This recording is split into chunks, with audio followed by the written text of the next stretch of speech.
Hello, hello, hello. This is Gresh from the I Am CEO podcast, and I have a very special guest back on the show today. I have Amy Foley. Amy, excited to have you back on the show. Thanks so much for having me. I'm excited to be here. Yes, absolutely. You're doing so many phenomenal things. So super excited to kind of jump in and hear a little bit more on all the awesome things that you're doing. But of course, before we do that, I want to read a little bit more about Amy so you can hear about some of those awesome things.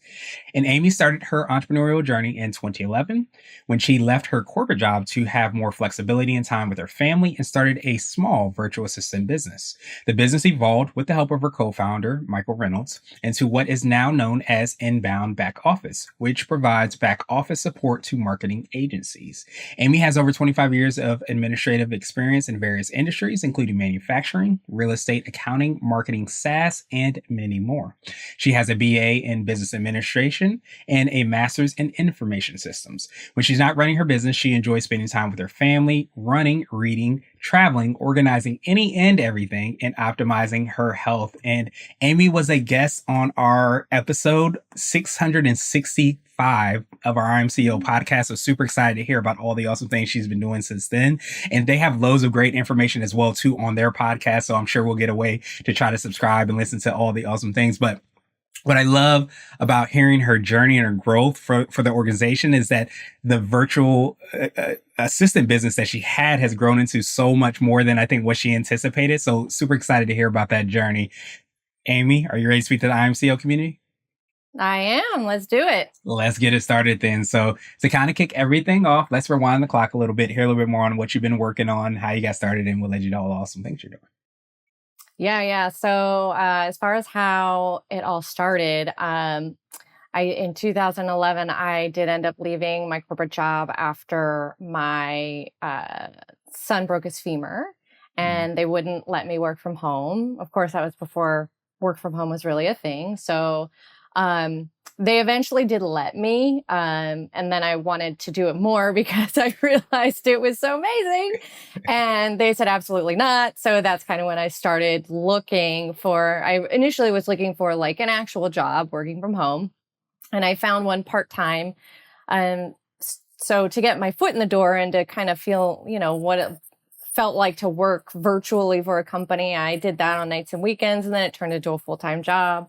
Once I got really efficient at my job, I had some extra time on my hands. So I thought, if I can do this for a company, like I could do this for myself for other companies. So I went out looking on Twitter for other companies, and I found 3 people who were ready to hire me in the first week. Nice. And I was like, okay, now I got to figure out what I'm supposed to do now. So I just kind of made it up as I went along. And I mean, they just kept referring people to me. I very rarely had to go out and look for clients. And that's when I realized that this is a real need, and I should probably try to make this into a business so that I can do it full time, because I really loved it. And I was not loving my full-time job at the time. So I hired a business coach who let me barter with her because I couldn't afford her. And she gave me all the steps I needed to do to just like, minimal viable, kind of business. I didn't want any bells and whistles, nothing fancy. I just wanted to be able to run the business. And she helped me so much. And, when I had too many clients for the hours that I had in a day, I would hire a contractor to help. And then that just kept happening. And before I knew it, we had 20 team members, and then Nice. 40, and then 50, and then 60. So it just grew super organically like that. And there was never any, big goals. Like, I want to make this kind of company. It just kind of evolved. Yeah, I absolutely love that. And I love it because a lot of what you did is in kind of like identifying even the need. I wrote down build a plane on the way down. Sometimes you're not sure exactly what to do, but you're like, I'm really passionate about this. It seems like there's something there, and you just kind of lean into that from there. Yeah, for sure. And in fact, so my very first client was a marketing agency owner. And at that time, I was just taking anybody who needed help, right? And he and his team were willing to like train me on all of their stuff so that I could help them. And once we were working together for like a year, he came to me and said, "Hey, you know, I have so many colleagues in the agency world that need this service and it does not exist out there. Mhm. What do you think about joining forces and like cuz I know how to build an actual company like with payroll and stuff like that. And you know how to do the hiring and are good at the execution. Like together we could really make this a thing." And so that's what we ended up doing. That's how I partnered with Michael. Mhm. And that just really took it off. And so I mean, marketing was never really anything I was super interested in. It was nothing I really thought about. But we just kind of like took that path and it ended up working out. Yeah, it's kind of beautiful when you take those steps, because I think so many times when people that might be listening to this saying, "Hey, I want to start something. Let me somehow think and think and think and ruminate over." It sounds like that happened because you actually took action and you were just kind of, sounds like, aware but also open to opportunities, and just kind of said, "Okay, I know I'm passionate about this. I know I'm helping people. I know things are flowing, but I'm not sure how it's all going to work out. But I'm going to lean more into that." And those kind of steps sound like they started to appear. Yes, for sure. I've always been super action oriented. Um, I mean, there's kind of a line where it can kind of get reckless, where, Of course. I just keep going and I'm not really thinking at all. But, for the most part, I do a tiny bit of thinking and then I just act. And, it's true. Sometimes, I understand the fear of that. And in different areas of my life, I'm not that way. So I understand the fear, but for some reason in business, like it just seemed like, well, even if I screw up this small action, what's the worst that can happen? Like I'll just pivot and do it another way. Like the stakes didn't seem that high, especially because I was just, I was super intentional about like where I was spending my money and I was kind of using money on the side of my family's money. So like, I mean, I did Mhm. everything in cash and was very frugal and made sure that like I had, a great number of business before I actually like paid for a person to help me. Like I took myself to the limit and I put in a lot of hours and killed myself before I was like, okay, I can hire one person. And so like, yeah, so taking action, but taking smart action, I Mhm. guess is probably what I would say. Yeah, I love that. Smart, and I was thinking calculated as well too. And I think it's Hmm. so powerful when you're able to kind of lean into that. And then you again. I think that I love that you mentioned that part, because I think a lot of times we don't hear the behind the scenes of like how those things happen, and like over how long of a period of time was it for you to, I guess, build the business into to what it is now? You think it really took off? It really started taking off in 2018, so maybe 7 years from me to when, I mean, because we were just, so the way that when I partnered with Michael, that was 2 years, 2 years of working on my own. Hmm. And then Michael and I joined forces and we incubated it within his agency. So we were just kind of like part of his team and he was paying us through their payroll and like we were using all of their tools. And then in 2018, we were like, all right, we're going to go out on our own and separate it and be like a real life business. So a good 7 years to get it to where we felt stable enough to put it out. And I mean, the first couple months were really scary because, we I mean, we had years of seeing that the revenues kept increasing. And so we were Right. pretty confident it was going to work out. But it was like, this was my only source of income at the time. And I was Right. a new single mom and I just bought my first house by myself. Like I had just paid off all of Mhm. my debt. Like, so debt wasn't an option. So it was like super scary. And I mean, I did a bunch of side hustles like driving for Instacart and stuff like that just to kind of give myself a little peace of mind like, okay, I'm going to be okay. This is going to be okay. And literally it took like 3 months for me to be like, okay, this is going to work out. Yeah. I love that, and I appreciate it, because we so many times, I would say, we forget about the human part of business, and like all those kind of worries and fears and those things that could kind of creep up. But I love again like how you took that, I'm gonna call it calculated action in terms of like reaching, where where you are now. And I think we again we don't see that part. We don't usually talk about it. It's like all you have to do is follow step 1, 2, 3, 4, but no one kind of talks about like, okay, well, you may not feel confident in taking those steps because it's uncharted territory, but this is how you can increase your likelihood of success, but still honor the feelings that you have while you're doing it. Right. Yeah. I've learned over the years that feelings are kind of liars. Yeah. You know what I mean? Is this really true? Like, am I going to blow up my whole life? Like, I'm super resourceful. Like, even if this 100% fails, I can go wait tables. Like, there are tons of things I can do. I can just go get a full-time job. Like, I will land back on my feet. I always have. So, when you think about it logically and think about like what is the actual worst case scenario, you kind of realize that those feelings are not really telling the truth. Yeah, absolutely. That's a powerful place to be. And I think when you can kind of separate your feelings from who you are and what you are and how we even define ourselves, you start to realize and look at, the top, bottom, side to side of those feelings and realize that maybe they're not as powerful as they should be. And I think the acronym for fear, false evidence appearing real is very true because we can sometimes create a narrative when we're trying to do something that for a lot of times we're called to do or something that's in our superpowers and makes us better. And also a lot of times the people and world around us. Yeah, for sure. For sure. Absolutely. Well, perfect. Well, I wanted to drill down a little bit. I know we touched on it a little bit. Hear a little bit more on how you're working with your clients. Could you take us through what that process looks like? Yeah, so we work directly with marketing agencies and we essentially are the back office for them. So we provide services anything from general admin services to all the way to like website development. So any service that an agency needs to fulfill client work or to fulfill their own marketing needs, we we can handle. So we're broken out into separate teams.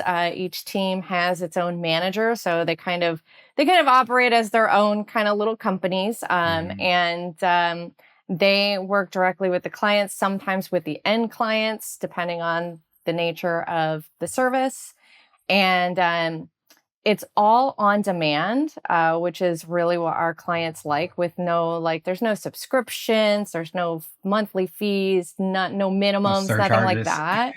Yeah, it's super like if you use 5 minutes of our time, that's what we're going to bill you. Like that's Mhm. literally what it is. And I think it's super refreshing for clients to, I mean, in this day and age of all of the subscriptions. And it's just like, well, what if I don't use it enough and all of that? So we just kind of took all of that, stress out of their lives. And another thing that kind of sets us apart is when I was starting, I would get a lot of people who would say, well, I can get cheaper help, overseas or in another country or something like that. And, to which I've always said and stood by, yes, you can. And I've hired admins from overseas and they're great to a point. Mhm. It's almost like if you want, higher level things,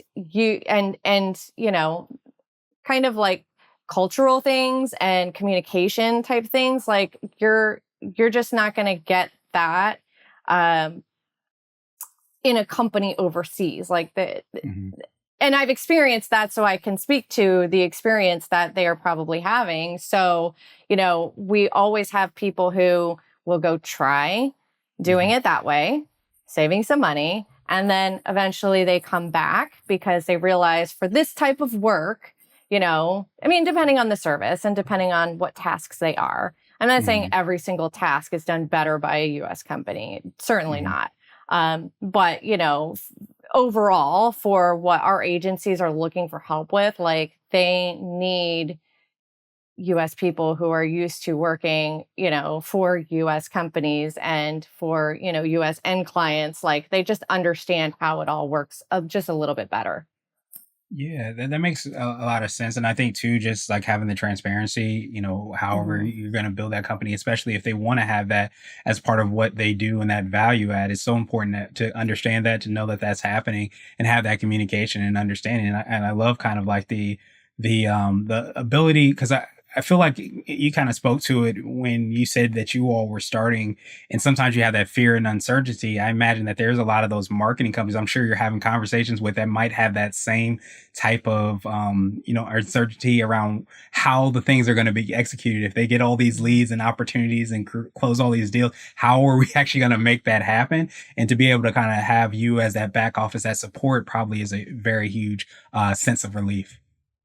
Yeah, for sure. And we have clients, we have some larger clients who use us just to kind of fill in certain areas where they might be lacking, or maybe to cover a maternity leave, or, we just lost a team member and it's going to take us months to find a new one. And then we have other clients who are more like individual consultants who they want to scale, but they don't want to deal with any of that hiring. It's a pain in the neck. And so they will use our company to scale. And so they'll use us a little bit at first. And then as they bring on more clients, they're using us more and more and more every month. Yeah, and that scale word is huge because I think if you probably have a better idea of like, what you're doing, how much it costs expense wise, but then also too, this is how much you can, have for clients and, have all those things built out. It probably allows you to scale a lot better and probably a lot more predictably and strategically as well too.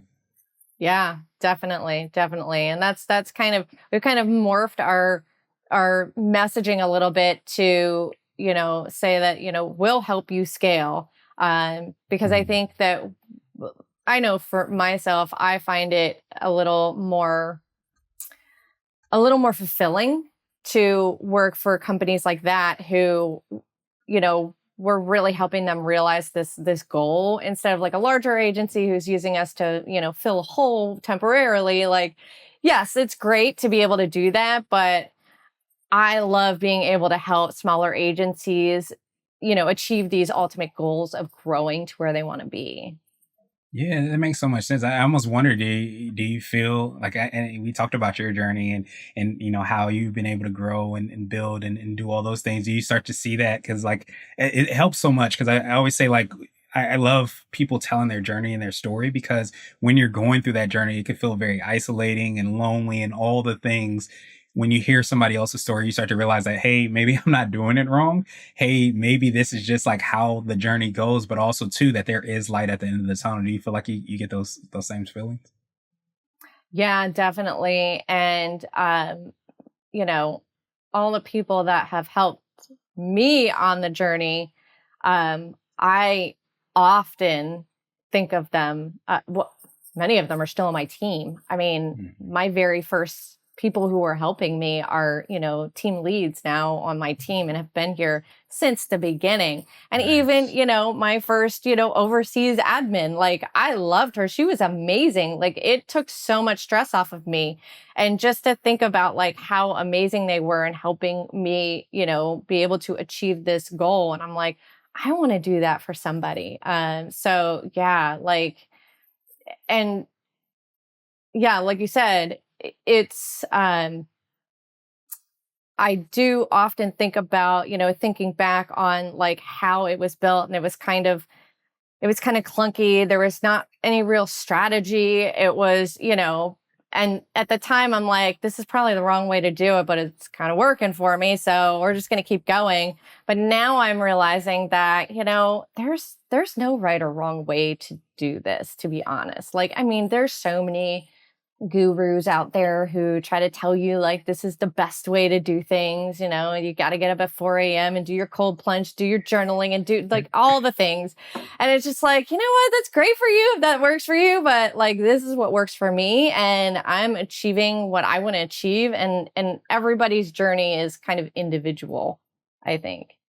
Yeah, absolutely. And it's so funny you say that, because I always say if you run your own race, you can't lose. And I believe that we got to lean into what our races are. So Mhm. many times we're looking at, okay, this person is doing the cold plunge, the 4 a.m. So I got to do that to reach their level of success, but not realizing there's so many different factors involved in, the idea of success and what success is and where we end up being, that we have to kind of stay true to ourselves, know who we are, know our superpowers, our secret sauces, and lean into that to kind of get to where we need to be.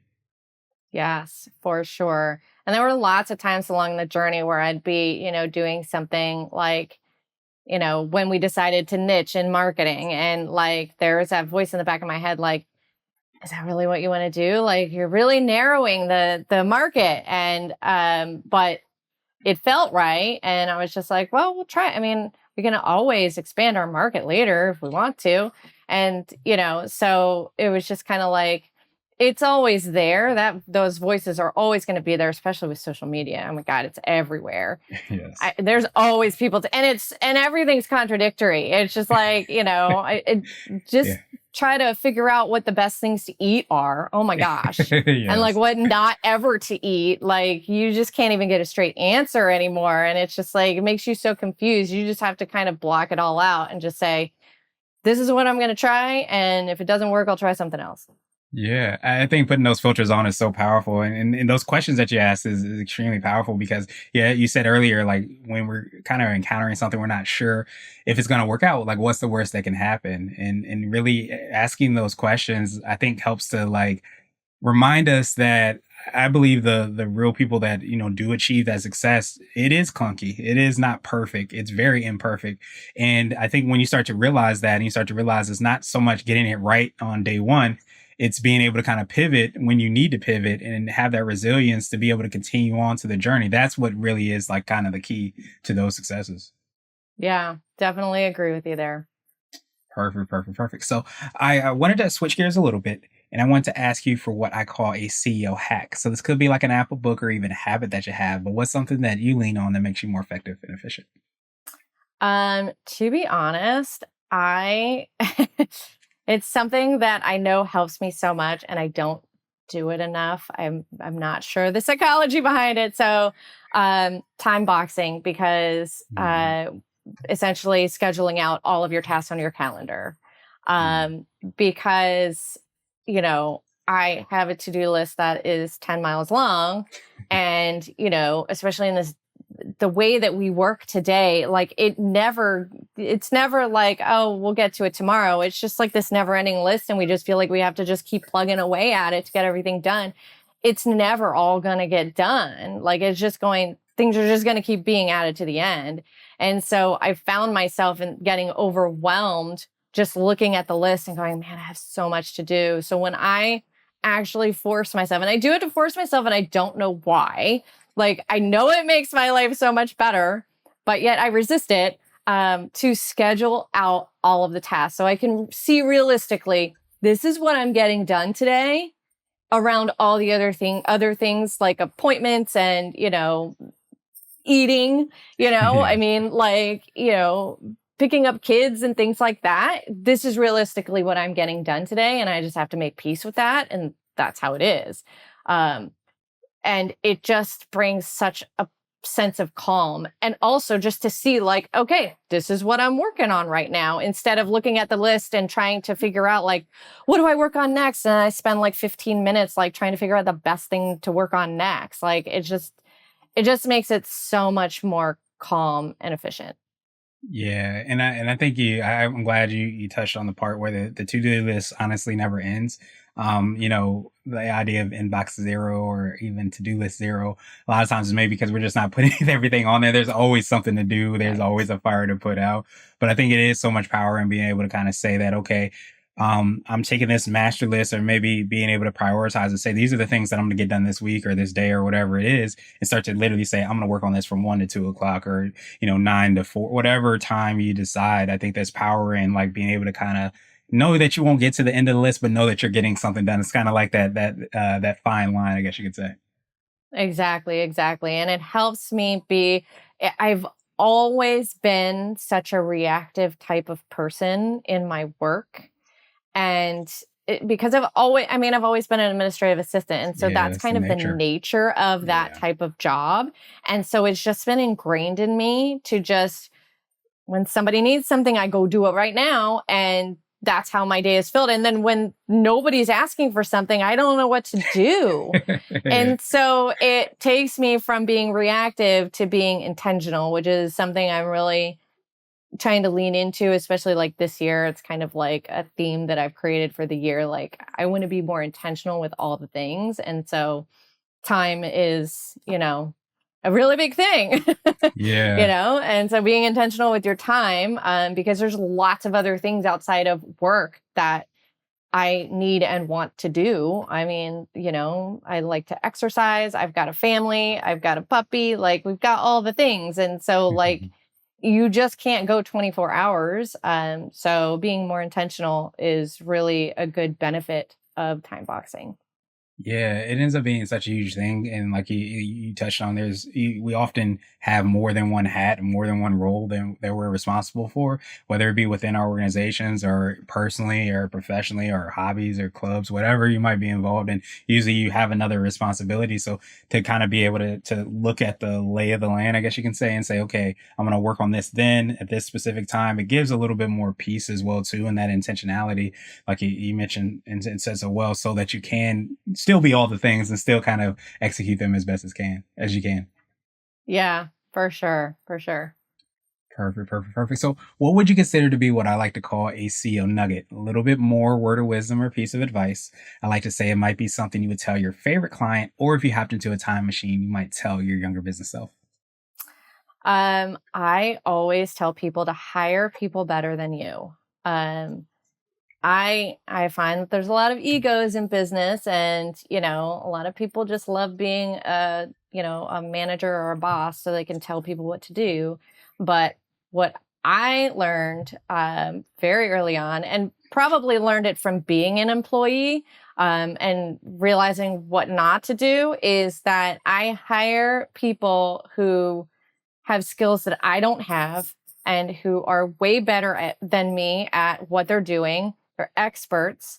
And then I let them go do their thing. Like, I don't get into micromanaging. I don't, you come to me if there's something you need, but otherwise I'm getting out of your way because that's what I hired you to do. And I have found that that is the key. I mean, I have certainly we have turnover, but I have team members who have been here since day one.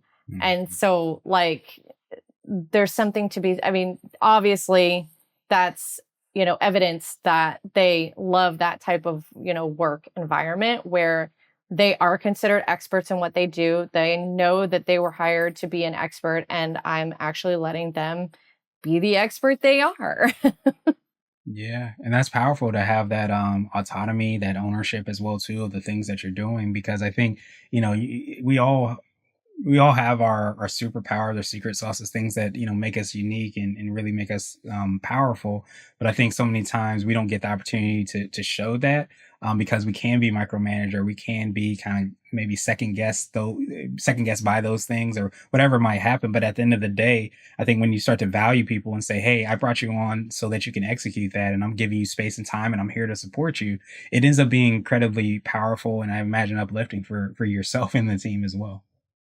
Yeah, definitely. And I find time and time again that even though I might have in my mind, like, this is how this job is going to be done, or this is how this particular project's going to play out, when I let the team do their thing, it plays out so much better than it would have if I had done it, and Mhm. even than what I'm imagining in my head.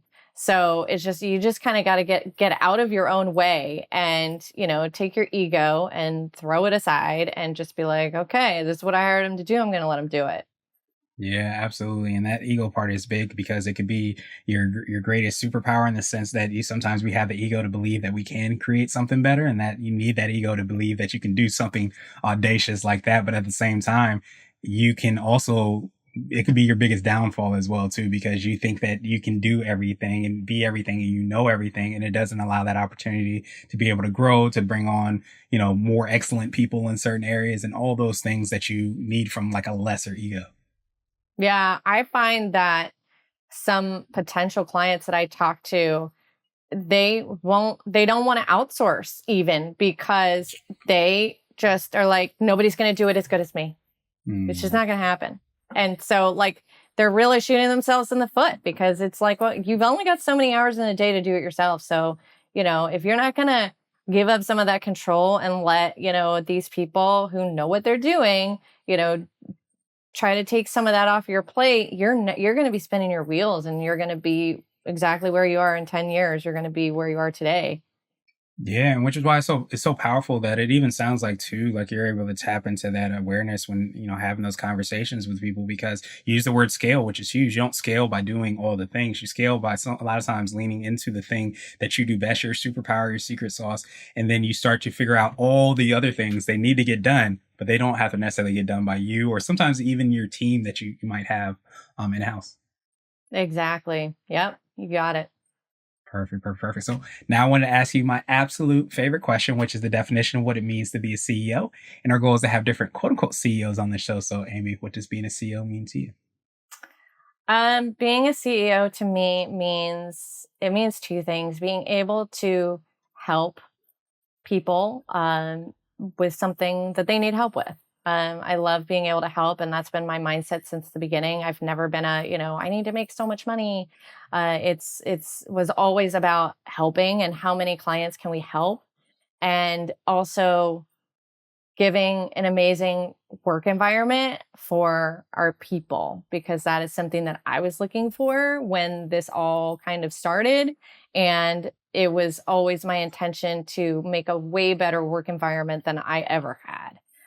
So those are the two things that really define CEO for me. Yeah, I love that, and it almost seems like it's a part of, or at least an extension of, the culture that you've been able to create as well too, by having that environment where people can kind of flourish. And I think I love that it goes back to what you were looking to do kind of in the beginning. You were trying to help. You were on Twitter, trying to figure out ways to kind of help people, and in the same way, you're providing that opportunity for clients, and then also saying, okay, I didn't have this great work environment. I didn't necessarily want to be in this position much longer. So let me create that environment so that I can, pay that forward to myself and the organization and the people within it.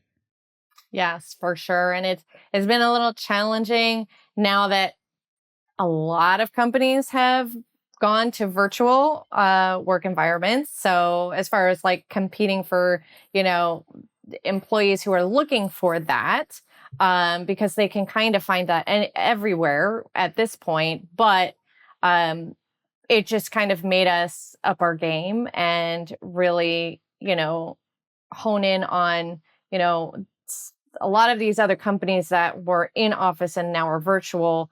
They still have that in office mentality. And so we still stand out because this is where we started. And, my intention when I was hiring was to make it a super flexible workplace.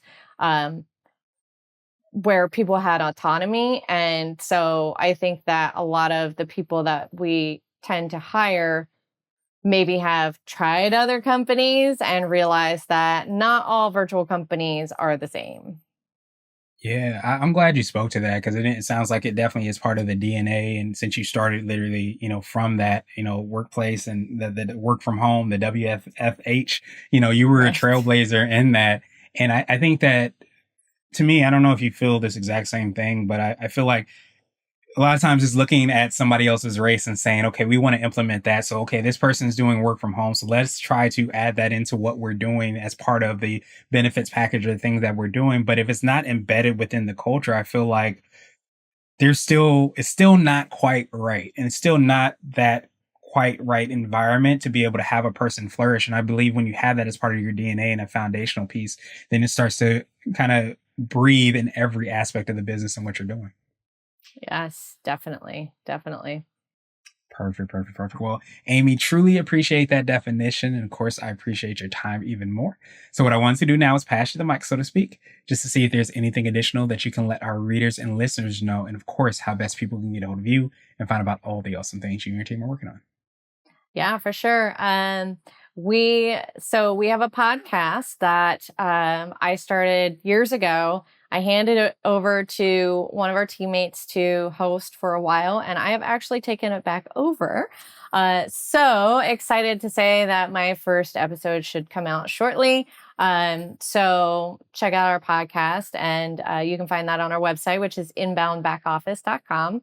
And we're always looking for marketing agency owners to be guests. So feel free to sign up if you're interested.